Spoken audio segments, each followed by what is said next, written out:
Shiko, çfarë amshor. Është i mrekullueshëm. O, çmrekulli. Tashmë edhe me i të ftuar në studio zoti Rezart Prifti. Mirëmëngjes, mirë se erdhe. Kënaqësi e madhe që të kemi këtu. Mirëmëngjes. Si të gjen kjo e inte? Je tip që zgjohesh herët një herë? E ke kështu? Gjithmonë. Se të po të shoh që je aktiv, je ti fare. Jam mësuar se nga që jam jetuar për kohë gjatë në Poloni dhe të çohesh Rri pak më afër mikrofonit. Po. Të çohesh në Poloni në orën 6, në orën 7 ishte akt heroizmi. Pse? S'ka dritë të shterë. Është çohesh këtu në Shqipëri në 6-7 është për qef, është. E para do çohesh se merr në telefon komshiu, thot ai lëvizi çik makinës, se do dal. Ky është pas më vete ky pasaj, ky është më vete, po që në Nëse ky duket sigur ka një parking të ti, nuk duket sigur ka. Duket atëja. Duket jetime pa janë të pasur. Shikoj do të përgjigjem këtu, ti rrofshem që dukem shumë atëria, por nuk jam budallasa të blej parkim. Jo, pse është budallika? Po jo, dje po e diskutoja me disa miq të mi, këtë kemi bërë ca llogari. Pse? Dhe nuk e di se si ti të blesh një parkim diku te 70.000 euro, për shembull, siç ka në disa zona të Tiranës. Është 70.000 euro në qendër Tiranës. Po, të blesh një parkim të tillë të duan 55.5 vjet. Sikur të hapësh me qira me 150 euro. Imagjino të hapësh me qira me 80 euro për shembull, do të duan ja 90 vjet. Si kthim investimi thua ti? Po, si kthim investimi. Shiko, 55 Imagjino, po 55 vjet me 150 euro të hapësh me qira. Dhe imagjino një burr që ka bërë këtë lloj investimi, kur do vi puna për të lëna me netet, ti thot çunit për shembull të keqen baba. Ka lënë babi dhe një garazh aty po. Mishi kokër. Mos u ofendo nga babi se ka qenë debil para 50 vjetësh, bleu 100.000 euro garazh, e kupton? Në sensin ekonomik nuk bën asnjë lloj. Si kthim investimi, return of investment. Absolutisht, po. Ti të ngrish 30.000 euro tani, po, për një garazh që do t'i paguash 30 apo 40.000 lekë në muaj për 30. Po nuk bëhet kështu, garazhi nuk blihet për të bërë kthimin e investimit të para. Garazhi blihet që mos të bezdis ai tipi që s'kemi parking të muajit zotëri të thotë. Që mos të lodhin hapet çik rrugën, të lutem, e kupton? Do të thënë bëhet si një lehtësim i jetës. Konveniencë, bllokimi i paras, bllokimi i pasurisë. Çdo blerje është investim zotëri. Ose nga ato edhe një çumçakiz është investim. Përveç blerjeve të Interit. Nuk e di nga futbolli nuk jap dot drejtim aty. Dukesh sigurisht tipi që i di nga të gjitha, por nuk e di pse vetëm për shtypjen se. Jo, s'ma mban ashtu. Kur nuk di nuk flas. Ku di, spushoj pastaj. Mirë, a flasim për ato që di? Do ta pyesësh Mateo se e shoh që e ke. Ça po ndodh ditët e fundit, personazhet të gjithë diskutojnë çmimin e naftës, po ulet, po ngrihet. Trumpi tha që shiko se më duket se po mbaron ai 5 diçi, edhe kishin dalë me një plan masash, e bëri që të qetësoj bursën. Këtu vetëm në mendim pa arritur duke bërë Trump typing u rritën çmimet. Ça po ndodh edhe një parashikim që si mund shkojë kjo gjë? Është një gjë që quhet paradoksi të diturit më shumë dhe të njohurit më pak. Domethënë, sa më shumë futesh thellohesh në një gjë, aq më shumë kupton që e njeh më pak si fenomen. Dhe kur ka shumë njerëz që flasin për atë punë, do të thotë që ka shumë kanarë që këndojnë. Po se po flet një po thotë gjë. Pra po flasin por nuk po thonë gjë. Tani janë dy aspekte. Aspekti i parë është aspekti ndërkombëtar, që u doli pak loja nga dora Amerikës e shumë të tjerë që e morën këtë iniciativë. Për sensin se nuk e kishin parashikuar që do shkonte kaq gjatë kjo punë. E para. E dyta, edhe bota ka spekulim. Pra doli Trumpi, bëri një truth, një tweet ç'a bëri Trumpi dhe ra me 11.9% nafta brenda një ore. Ora ishte njëri që se çka kishte fituar, nuk e di. Në bursë. Po short seller quhen zakonisht, ata që janë spekulativ. Pra, kjo është pastër qartësisht spekulim i bursës. Po kryesisht që spekulimet e bursës në botë nuk reflektojnë drejt për drejt në çmime ditore të ciklit ekonomik, se ka mekanizma të tjera që nuk vete direkt çmimi nga bursa në kohë reale. Pra tepa ajo pompa e naftës që është aty. Pastaj vim te aspekti shqiptar që është tjetër gjë komplet. Tjetër gjë për disa arsye. Ne spekulojmë dhe për qef, për qef të lojës. Jo, nuk spekulojmë se spekulimi kërkon një uri. Për shembull, unë që kam bërë tregje financiare janë dy lloj spekulantë, janë ata që janë fundamental dhe teknik. Spekulantët teknik janë të thjeshtë të fare që shikojnë, ai thotë u rrit tani ose ul tani, ta blej tani se do rritet më vonë. Na bazik fare, me instinkt. Pra ai ka me instinkt budalliku. Po çon se ka. Ne nuk jemi spekulant. Ne jemi hajdut. Janë dy gjëra të ndryshme. Ti je spekulant, do njohuri, do shkollë dhe do të rish aty para kompjuterit të bësh trading të atyre gjërave që ti bën trading. Po ne jemi thjesht hajdut të burr.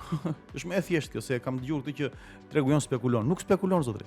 mos i ofendoni spekulantët se bëjnë goxha para në Amerikë spekulantët. Ka miqun këtu në Shqipëri që bëjnë goxha para me trading, që quhet spekulim. Por që është mos punë, mos full time punë. Ndërsa ne mi thjesht hajdut për dy arsye. Një që ka të bëjë me mungesën e shtetit që t'i kontrollojë këto rregulla tregtare, sepse nafta është produkti sigurisë kombëtare, nuk është si po ta them unë sheqeri apo këpucët që veshim unë ju apo bluzat që kemi veshur ne, dakor? Ti urit çmimi apo ti kërciti shumë. Nafta është produkti sigurisë kombëtare siç është mielli. Dhe siç e dëgjuat ju këto ditë e fundit, pra me sipas ligjit duhet të ketë 3 muaj rezerva nafte, po de facto ne nuk kemi pa ndonjëherë 3 muaj rezerva nafte, se brenda një ore që kërcet lufta në Iran, ne reflektojmë luftën këtu, ndihet më njëherë lufta në Astire, keni vënë ju? Si ishte Astiri në Iran. Dhe ky është thjesht abuzim, është hajdutlik e tjera. Pastaj vin dhe ne pse kemi ne çmim në naftës më të lartë në rajon. Po një struktura e taksave. Por shumë njerëz nuk flasin për një gjë që është pak a shumë tabu, është kontrabanda e lartë e naftës që bëhet në Shqipëri dhe struktura e tregut që është bërë këtu nuk e di ndoshta 16 vjet përpara. Ju dëgjoni në treg që janë emra të ndryshëm. Y, karburanti se s'po përmend, dakor? Ju dini, janë 4-5 usual suspects, janë 4-5 firma karburanti. 2 janë të mëdhenj fare, 2 janë monstra, gogol e tjerë. Asnjëri nuk e pyet se nga e marrin këta naftën. Selanik o diet? Jo. Jo, file jo. Nuk e marrin Selanik? Tani ne kemi një ligj që e bën të detyrueshme që të vetmi port që mund të zhdoganohet nafta, që ka një gjendje tranzitore, është në pronësi vetëm të njërit. Është ai që është në Lezhë. Dakor? Pra, të gjithë e marrin aty. Dhe pyetja që duhet bëj dikush, pra një ekonomist, një analist, derdhëllist të poshtë është, ore, kush e pije naftën aty? Dhe do zbuloni që është vetëm një furnitor i naftës, është një kompani që është austriako-arabike, çon si ka, bravo qoftë çuna, punë e bukur. Pra, të gjithë tregu jonë merr naftën në një vend. Po. Pse nuk është e vërtetë ajo që për shembull ka naftë greku ai? Ore, mund të ketë njerëz tek tu që ndoshta mund të marrin si puna e se po i hedhim për çajin injektorit do ta di. Pjesa më e madhe, ore, injektorët mos i konsidero fare valla, po. Pjesa më e madhe këtu në Shqipëri, jo naftë greke, ka naftë mirë, ai janë legjenda urbane tipike shqiptare. Çfarë thua? Si puna e atij që haja atje se e di unë që e ka mishin ai. Duke qenë shoqëni bestyte ne i kemi këto, që i dim të gjitha. Edhe unë mund t'ia fuzoj kot, pra u them ju çuna, ikni atje se është i miku im ai. Kotos. Po unë se bëj se kam natyrë tjetër, po sa po dallin njëfni unë në Tiranë që s'e ka problem ta bëjnë të. Po unë i parë jo. Sigurisht. Unë i parë. Sigurisht zotot. Duke sikur punon makina lishme.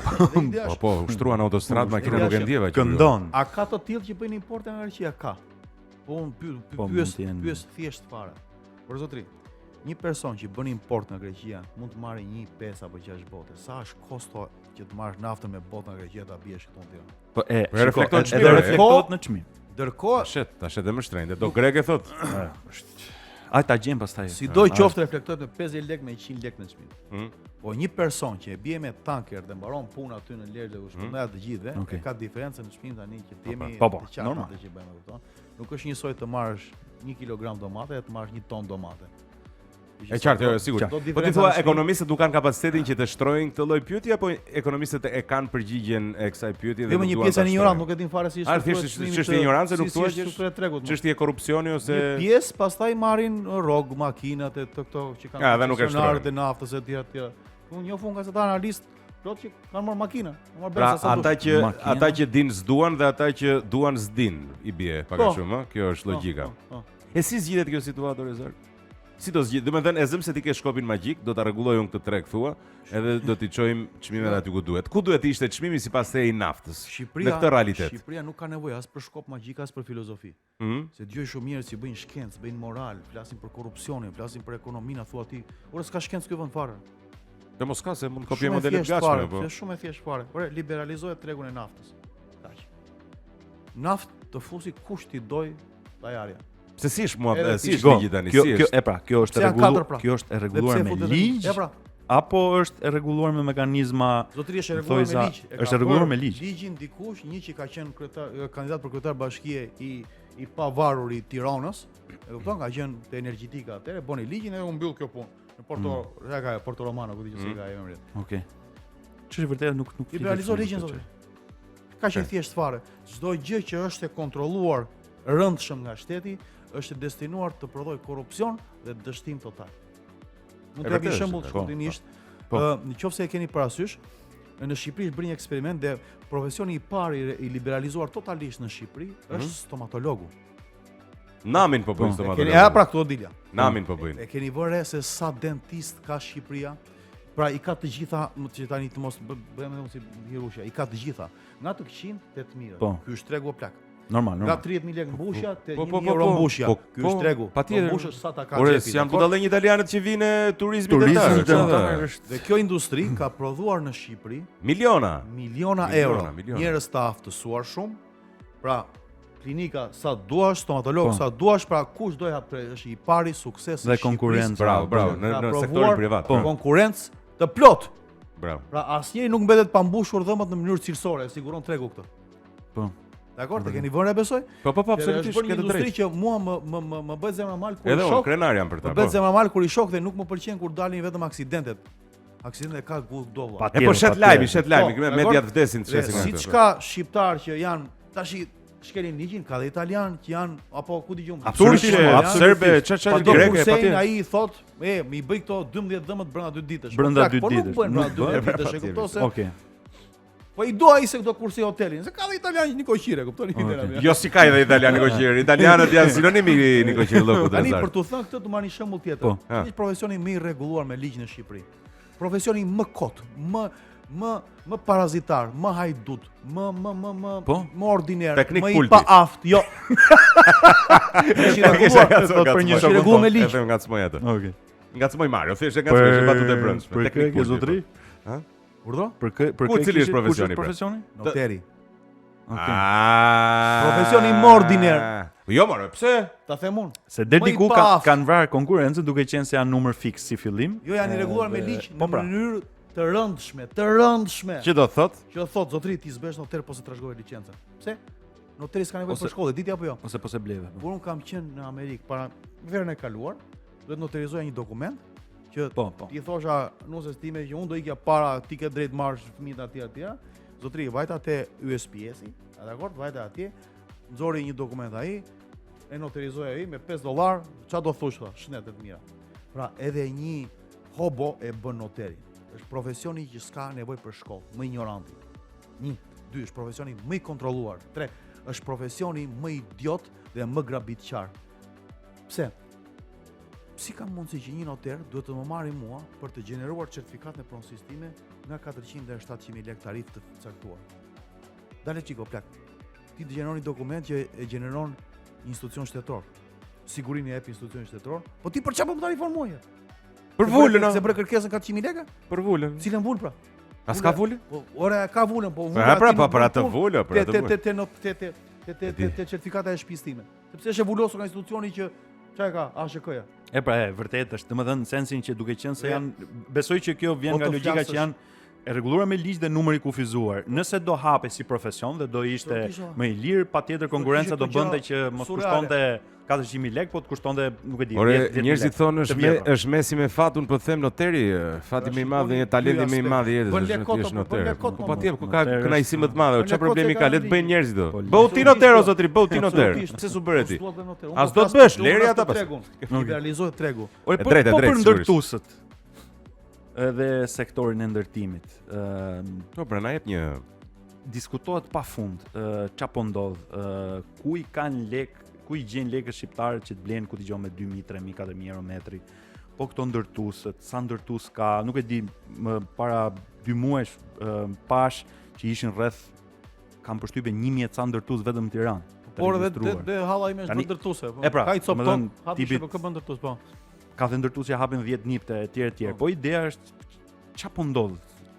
Dhe pyetja që të gjithë e kanë me vete, a kur do shpërthej Fluska? Kjo është ideja. Tani janë 2 aspekte. Aspekti i parë, para pak javësh ju dëgjuat kryeministin që ju turit aty morët të gjithë firmat e ndërtimit. E bën këtë, e vënë re, një herë në 6 muaj mbledh ndërtues atje dhe i bërtet. Ti ka të vetët. Dhe u tha, por normal po unë s'ndërtoj do të pos më laj. Dhe ai e firmos në fund të ditës, tash ai ka të gjitha firmat e KRT-s. U bëri një mbledhje dhe u tha që do deklaronin në mënyrë të detyruar minimumi pagën 900 euro të punojësve tuaj të ndërtimit. Të gjithë deri diku gëzohen etj. I po harroi një gjë në Almania sepse ka këshilltar të trash, ose të paktën Si puna asaj Barsaletës, ajo asaj prallës që mbreti është Lakuri, që kuptoj thonë sa të burgë xhaketa. Të gjithë ato që janë ndërtues, po, në niptin e tyre kanë vetëm një person të punësuar. E dini ju këtë? Po, ekonomisti. Të gjitha. Jo, veten e tyre. Po. Veten e tyre, se ekonomistët kanë të jashtëm. Edhe këtyre nuk u ruajt janë perifare kur ishin aty në sallë, se ky se vëre. Të gjithë firmat e ndërtimit kanë një ose dy persona të deklaruar. Pa ai ka o veten e gruan, o veten e djalin. Sepse punën e ndërtimit nuk e bëjnë këta. Këta janë vetëm ata që hyn ndërmjet për të marrë lejen. Sekserët. E kupton logjika pra. Bën bash pronarin me ato, jep sekserën. E di kush e bën punën e ndërtimit valla? E bëjnë në kontraktorët. Dhe ata e hëngën në spatën gjithë. Që janë deri këtu, se ju e dini që një pjesë e mirë e tyre punojnë me clearing. Pra unë kam një grup elektriku, do vite tyja, ku unë kemi 15 çuna, bëjmë elektrikun e pallatit. Dy hyrje ca lek. Ti përveç se na ke futur në grop se na ke thënë çuna do bëni këtë pallati 15 kate, do merrni ja 4 apartamente. Jeni në rregull i vet? Po, jepi drejtim. Pra unë do fus kesh që do marr të gjithë të pallat, do vitë pallatin, po kesh s'ka më kon se presa të shes nga zotria, kur bëj zotria. Po ai ka bërë me 7 ekipe me këtë. Ndërsa ne tani do na arriten edhe çfarë? Edhe kostot fikse se nëse un kam 15 veta në ekip. Dhe deri tani kam paguar 5200 euro në muaj për sigurimet e këtyre. Tani do paguaj automatikisht sa?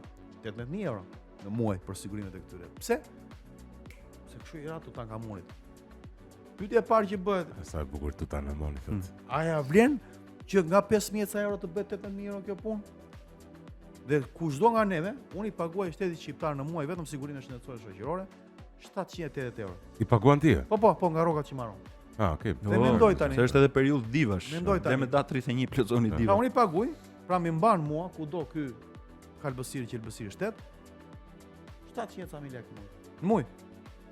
Dhe unë pyes. Ore, për çfarë vjen këto? Një më thot për pension.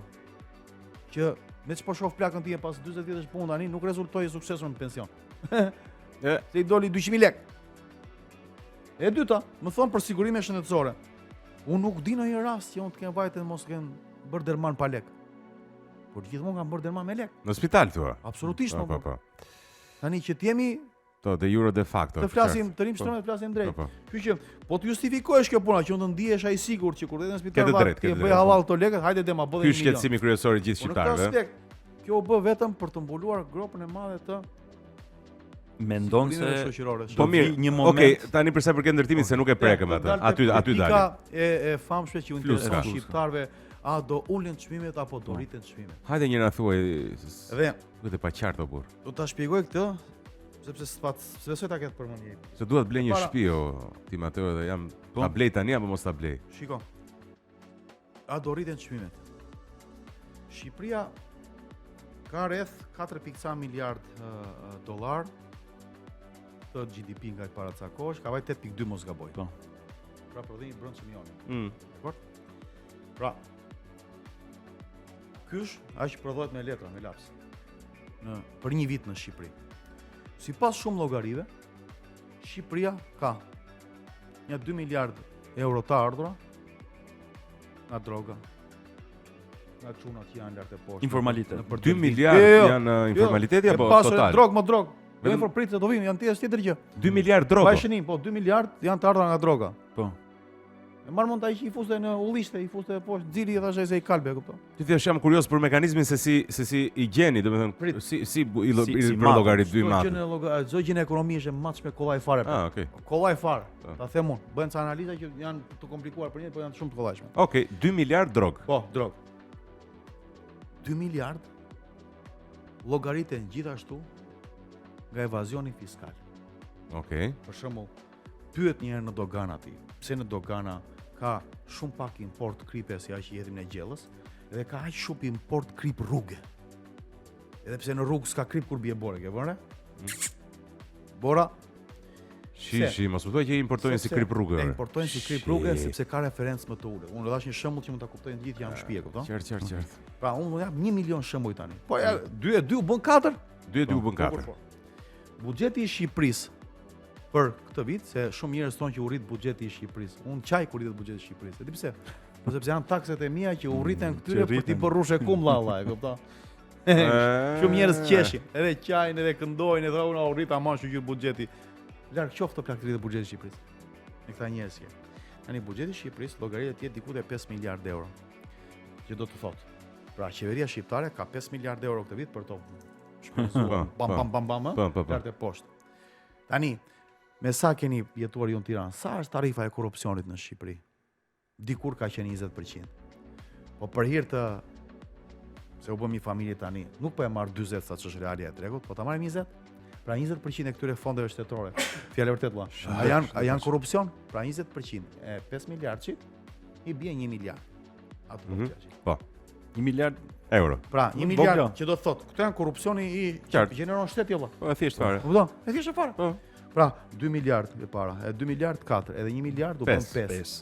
Po e lë këtu llogarin që të mos merrem me tjera gjëra. Po.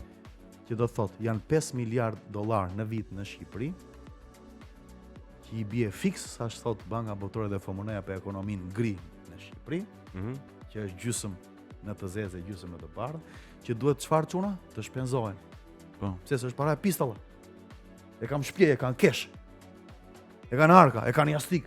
Te do me grus, te do te tubi i asaj pastruses që e kisha ajo, te kisha Benameta. Po. Pra janë 5 miliardë në vit. Po ku do vjen këto 5 miliardë euro në vit, mor zotri? Që gjeneron kjo ekonomi e zezë. Do vjen çfarë? Do vjen, keni parë gjiu në Shqipëri të ndërtojnë fabrika? Jo. Pse? Po një shoqëri ignorante nuk prodhon. Çfarë do bëj? Siç ka bërë historikisht Shqipëria, llaçe tulla. Ku do vjen ndërtim? Sa apartamente? 7. Sa? 10. Një avun drejtor bashkie të atyra me të pasit Tiranë-Burg, që kanë nga 18 apartamente o file. 4 hotele. Vdesur kur më thotë o file, mbaroj, është sa bukur fletë o burr. Pra, tani pyetja juaj është pse s'bien çmimet e Po ja pra 5 miliardë vit do të për sa kohë do vazhdoj kjo? 5 miliardë euro ky vend në vit për të qarkulluar, nuk mund të bie. Nuk ka pse të bie. Nëse e vutre këto kohë të fundit, po, që hyri pak në loj spaku që u trëmë këta çunat se po sekuestronin e. Sigur trëmë që sigur. Ra pak në qetësi. Po jo s'luti shumë, nuk ra poshtë. Jo, nuk u ngrit shumë. U reflektua pak, pra janë periudha të tregut këto që janë turbulenca, si ato në avion. Po asgjë. E vazhdo rruga, do em destinacion valla. Pra iku. Ore pse s'bëni diçka ju për këtë muhabet valla? Si s'bër, ja ti e djalë shumë i zgjuar, për shkakun gjithmonë ke pëlqyer. Po jo, ti je qytetar për shkakun, ti ke mend, ke ekspertizë, blidhenu me 5-6 tjerë, bëni një alternativë, si ka mundësi valla? Ja s'më të kujtoj me këtë alternativën plak. Pse? Po e para kur thua blidhuni 5-6 veta, ke një uri ke ekspertizë. Nuk ka nevojë për ekspertizë këtu. Çka ka nevojë? I paafti nuk do të aftër, do të paaftë. Që të bëhen bashkë. Bëjmë peskaç. Po si s'kemi asnjë shpresë, domethënë si është? E ke provuar ti për shembull që po e kam provuar, unë kam një teori. Jam. Kam një teori që teoria thotë do bëhet më keq që të bëhet më mirë. Po vajti shumë vite kështu. Po keni gabim. Ku është? Ke shumë gabim bla. Pse? S'është shumë vite. Është mund vete 200 vjet. Brapa ta shohësh the bigger picture, ta shohësh në kontekst gjithë punë, se ne e shohim kryesisht duke qenë se jemi shoqëri që i marrin bjerë për të mirë qenë, ai shohim për akte. Me që e mora vesh unë tani që këto janë kufje. Tani duhet të jenë shpikur këto kufjet. Po jo bab, këto kanë 100 vjet tani i peti idiot. Po. E kupton? Ne kështu e kemi ne shoqërinë. Gjithatë janë procese valla. Ky është versioni 18. Unë tani pa shtë për moshë i parë. Po për ty 18 se ti thotë, çfarë thon o zot? Ne kështu e kemi ne. Gjithatë janë procese. Janë procese.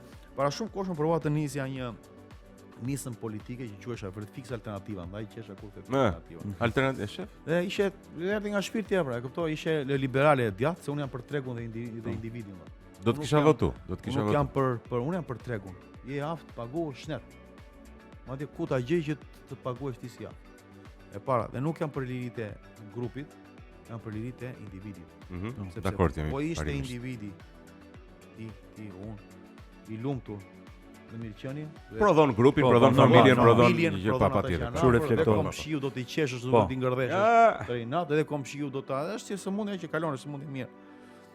Dhe i mblodha të gjithë ta pa përmend shumë emra. Të gjithë ta që ju shihni sot, atë kanarin që u bë avokat populli me radhë, janë shumë njerëz, e kupton? Sepse argumentimi ishte të rinjt. Po, të rinj këto alternativat e qartë. Të gjithë, se s'duk ti përmend për arsye që nuk ne pa nuk ka rëndësi, po njerëzit e dinë se kush janë të rinj, domethënë. Ata që rin rrugëve sot apo në karrigulla me gjëra, kupton? Dhe i mblodha ideja ime ishte tillë. Ore ti mund të thuash që je i majt. Unë e di që ti je debil se ti s'ke lexuar një libër. Po hajde po të çuj të majt për hir të argumentit, dakor? Dhe unë jam i djathtë. Tani ne luftën e kemi kotore që zihemi unë e ti, se ndërkohë që ai këta na pavojnë, e na bëjnë zborin, unë po zihem me ty po bëj politik librash, unë jam i majti e i djathtë. Po bet kot. Tani hajde bëjmë një grupim që quhet Gjenerata e Re, dakor? Pra, Gjenerata e Re jemi ne mes gjeneratës së vjetër. Dhe kur të vëm në parlament, dash zoti, atëherë zihemi ne, se ka logjik. Pra kur të vi zotria të na bjerë në një ligj, ti thuaj, shiko se unë jam kur fjalat ketë pesh pra, kur ketë një vendimarrje, domethënë. Dakor, aty bëhet lufta gjithmonë në institucione. Sa unë them zotri, unë jam i djathtë. Pra, unë them do nxjerrim jashtë ligjit gjithë noterët, se ke prur ti një ligj, ndërsa ti thua, jo. Do bëjmë akoma më pak noter që ta monopolizojmë akoma, se ti je i majt. Po pundo, shtetin do, kupton? Unë them, jo, zhduki noterët komplet. S'ka nevojë për noter fare. Po ideja është që të kesh mundësi të bësh të debat, mos ta bësh. Po pra çfarë? E çan ndodhi tani në rastin konkret? Ta filluan, u mblodhëm në një godinë aty në një vend Tiranë, kishim zyrat e partisë aty para zgjedhjeve. Po. Domethënë në një farë pike u konkludua, erdhën jo, mblodhën për të parë se s'kishin interes. Okay. Ky ishte argumenti. Edhe pse erdhën thjesht për të parë se u vurare. Në një moment ndodh që zihen me njëri tjetrin se kush do bëhet kryetari. Dakor? Fillon. Nuk i kish diskutimi i fundit fare. Ata të gjithë bëshin kryetar. Nga A-ja te Z-ja. Po ti s'doje të bësh kryetar? Absolutisht më doja. Po hashë. Jo, po nuk vete puna aty. Pa hajde diskutojmë mirë parimet, hajde diskutojmë mirë se si do vendoset kjo punë, procese gjëra të tilla. Po pandar kush do bëhet kryetar, ç'kuptim ka? Jo do bëhet kryetar pandar, se nuk ndahet. Do të ndar kryetari që të ndahet ajo. Sa vetë do të bëhen kryetar? Jo. Sa vetë do të bëhen kryetar? Është thjesht fare. Hajde luajmë për kryetar. Çfarë do bëjmë? Do luajmë futbollun e ti. Tek hajde. Un po e shoh që s'kam takat të ha me atë, nuk luaj fare, do luaj harxoj energji kot. Po, qartë. Un kur e ha me dhëm atë, do luaj jo futboll, po ta bëj ping-pong, ta përplas 100 herë. Po ky thoshte, ky Kaskari që u bë avokat. Ky thoshte, do bëhem un. Ç'është? Do bëhem un se jam e paske personale me atë. Jo, ka bezisë personale. Ka bezisë. Okej, sepse unë këtyre që i shef ti aty, unë u vë koston e humbjes së kohës së Shqipërisë, sepse këta kanë qenë adoleshentë, se ju si njihni, ju shihni në televizor. Këta kanë qenë adoleshentë të pa ngrënë, të pa pirë dhe të pa sigurisht. Nuk e kanë parë jetën. Filozofizam. Nuk e kanë parë jetën në aspektin që ora këta ishin kalamaja, po them, ishte turp, diskutimet që bënin këta në tavolinë ishin u shastisa, e kupton? Pra, do të bëjmë do të bëhesh kryetar. Hajde valla zotri futu. Po. Hajde bëjmë një proces të paktën. Që do themi atyre që na votojnë që bëm këtë procesin dhe u zgjodh Taulandi si ka një motor. Je çan ndodhi? Unë s'kisha. Fillon u zon me njëri tjetrin dhe në zënë e sipër i thoshte ky aty tjetri Taulin, se ishim Taulin Rëmbllakët. O të pashun ty kur i dha lekët ai nga bashkia aty. Edhe ky që i thoshte, po edhe unë ty të pash kur hyet të dy kullat që merri lekët. Ani sur dita korrupsiona. Si u bë gjithë, Allamaia kisha një mikun tim që sot është ambasador, do të më plak, e shef që vetëm ti je me rrogën e fakultetit tu, po hajde ikim. A do të bëj një pyetje të fundit se jemi të kufizuar në kohë. Kam një pyetje të fundit shumë të rëndësishme. Është e vërtet, kemi të ftuarin në radhë. Absolutisht po. Vjen shumë keq që do të flisim shumë gjatë. Pse nuk e prodhojmë këtë idealizëm në shqiptarët? Pse nuk kemi kaq idealizëm në nivel individësh, nuk po flas në nivel mbase populli më të gjerë, po të prodhoj të paktën 4-5 individe që kanë një lloj idealizmi dhe kundrejt atij idealizmit ta çojnë përpjekjen e tyre deri në fund. Pse nuk ka individ? Sepse ne jemi në një krizë kulturore të trashëguar për shumë kohë gjatë. A pra nuk prodhojmë thua idealist? Që të prodhosh idealizëm do të kesh ideale. Idealet vijnë nga parimet, nuk vijnë nga bindjet. Si thoshte Nietzsche, nëse flet me dikë që thotë jam i bindur, largohu. Nëse flet me dikë që thotë unë mendoj se, aty ke shanse për të bërë një diskutim. Ne prodhojmë bindja është e ignorantëve. Unë jam i bindur se ke dëgjuar në emisione edhe në darkë në këto të primet e to. Unë jam i bindur se thot ai ajo. Si që ke i bindur të dalë burr. Dalë drejt. Deri para ca kohësh dinim që kishim 7 planete, po bën 9, po bën 11, po bën 13. Dalë o file. Qetësoj çikëm. No? Unë them që është krizë kulturore që vjen me dashje pa dashje, nuk e di, nga shkatrimi i sistemit kulturor shqiptar, nga shkatrimi i arsimit. Një shoqëri që nuk prodhon. Ne vojmë për kulturë. E vërtetë është. Okay. A mendon se është mund të jetë faj dhe eksperjenca e diktaturës, sa pesh do të jepi asaj, apo nuk mendon se është i vetmi problem? Shumë pesh, okay. Diktatura ka bërë atrocitete me njeriu i ri i diktaturës 50 vjet, nuk mund të zhbëhen në 30, do zhbëhen siç thoshte Maslow, një raport i 1004 në 200 vjet. Në 200. Prandaj do kohë, prandaj shtrojmë në këtë sens. Rezerv ishte një kënaqësi shumë e madhe biseda me ty, e vlerësojmë shumë, je shumë i drejtë për drejtë e sinqert në gjërat që beson dhe thua dhe e vlerësojmë që na erdhe në emision. Ne shkëputemi për para se të shkëputemi, Prestige Home Center, destinacioni më ekskluziv i arredimit në rajon, me mbi 100 marka prestigjioze ndërkombëtare me standardin më të lartë të stilit, elegancës dhe komoditetit për shtëpinë dhe biznesin tuaj. Prestige Home Center ju pret në autostradën Tiranë-Durrës kilometri 12. Mrekulli, dhe tani shkëputemi, mos u largoni more, ç'është kjo largoni? Largoni kemi cituar në radhës.